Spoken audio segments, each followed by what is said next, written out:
Şu anda gördüğüm bu siteyi tek bir satır kod yazmadan hazırladım. Ve ben tasarımcı değilim, yazılımcı da değilim. Yaptığım tek şey Cloud kullanmak oldu. Eğer bu videoyu sonuna kadar dikkatli bir şekilde tüm adımlarıyla dinlersen sen de 10 dakikada kendi web siteni yapabilecek bir hale geleceksin. Hadi videoya geçelim. Hızlı bir giriş yapayım. Bu videoda Cloud'un design aracını kullanacağız. Bu araç nedir? Ne işe yarar? Siz sadece anlatıyorsunuz, anlattığınızı görsel olarak oluşturuyor. Yani bir web site fikriniz var, kişisel bir portföy sitesi oluşturacaksınız. Ya da haber sitesi oluşturacaksınız veya yapay zeka sitesi oluşturacaksınız. Uygulamayı açıyorsunuz, ne istediğinizi detaylı bir şekilde yazıyorsunuz ve o tıkır tıkır oluşturmaya başlıyor. Bir şeyi beğenmediniz mi? Problem değil. Beğenmediğiniz şeyi belirtiyorsunuz, revize ediyor. Cloud.ai'ye girdik. Bu linki açıklamalar kısmında paylaştım.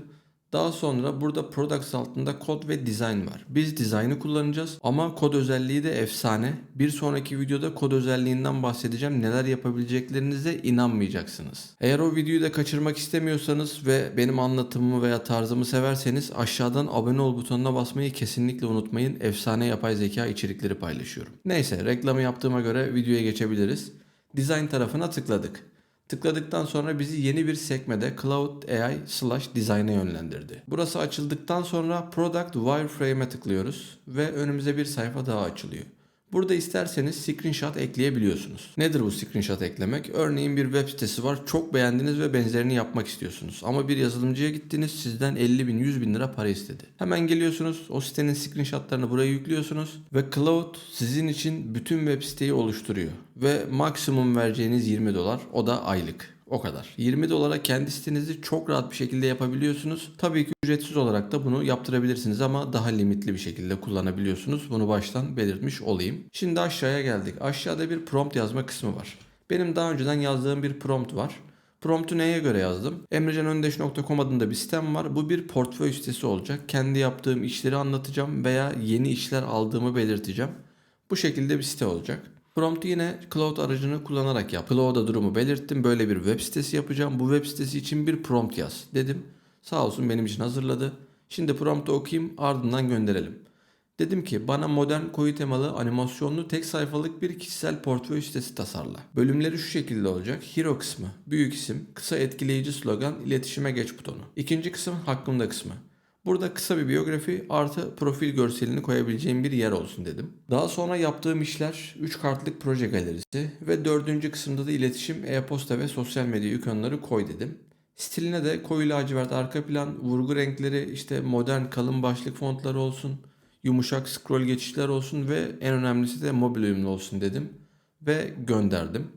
Burada renk kodlarını da belirttim çünkü yazılım camiasında lacivert dediğiniz rengin %150'den fazla kodu var.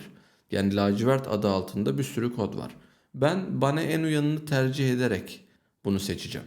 Şu anda yapay zeka yaptırdım ama siz bunu yaptığınızda o şekilde yapabilirsiniz, yani bilginiz olsun. Evet, tasarıma başladı. Hazır bekliyorken bir reklam daha geçeyim. Eğer yapay zeka ile ilgiliysen ve yapay zeka içeriklerini öğrenmek, yapay zekayı kullanmak ve işine entegre etmek istiyorsan bence beni takip etmelisin. Kanalımda efsane içerikler paylaşıyorum. Yapay zeka ile bir şeyleri nasıl entegre edebilirsin, nasıl haberleştirebilirsin, işte mailini nasıl analiz ettirirsin, nasıl vesikalık fotoğraf oluşturursun, Instagram hesabını nasıl yönettirirsin gibi envai çeşit video var.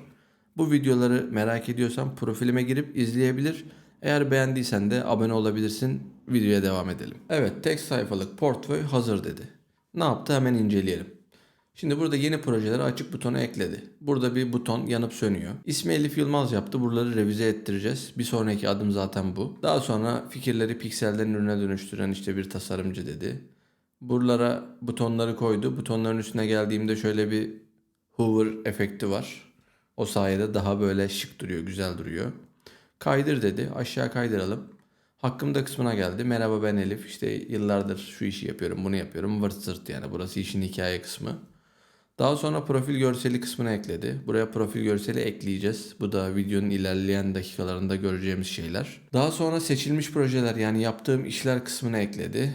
Ardından da iletişim kısmı ekledi. Hadi birlikte bir şeyler yapalım. Buraya da e-mail dedi ve bitirdi.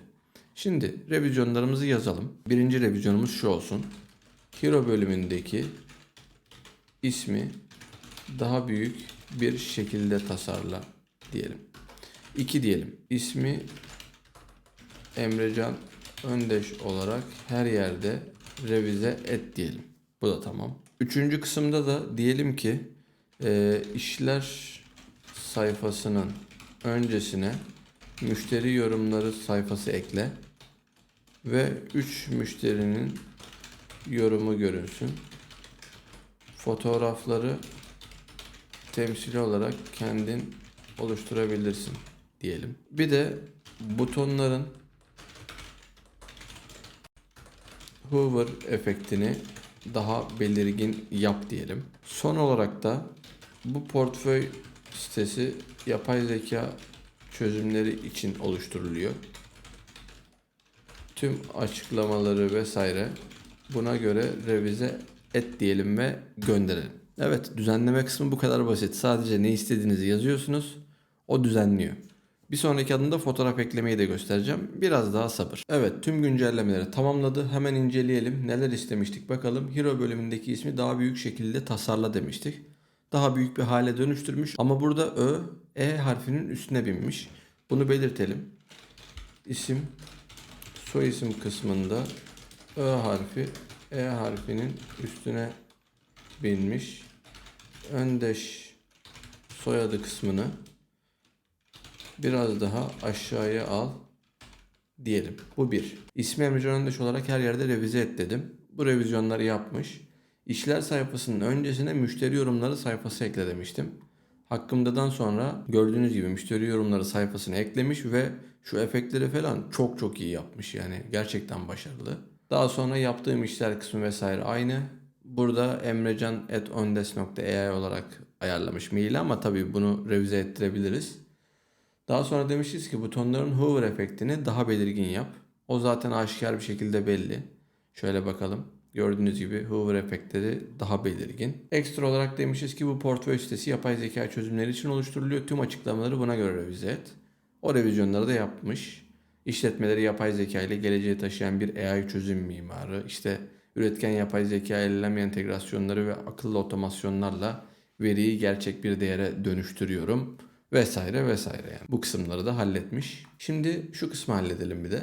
Hakkımda da profil görseli var ama görsel yok. Şunu yapacağız. Artı butonuna bastık. Attach file dedik. Daha sonra bir tane fotoğrafımızı yükledik. Şuraya ikinci madde olarak da profil görseli kısmına da aşağıya eklediğim fotoğrafı koy dedim ve gönderdim. Şimdi ilk başta ö'yü, daha doğrusu öndeş soyadını biraz daha aşağı alacak.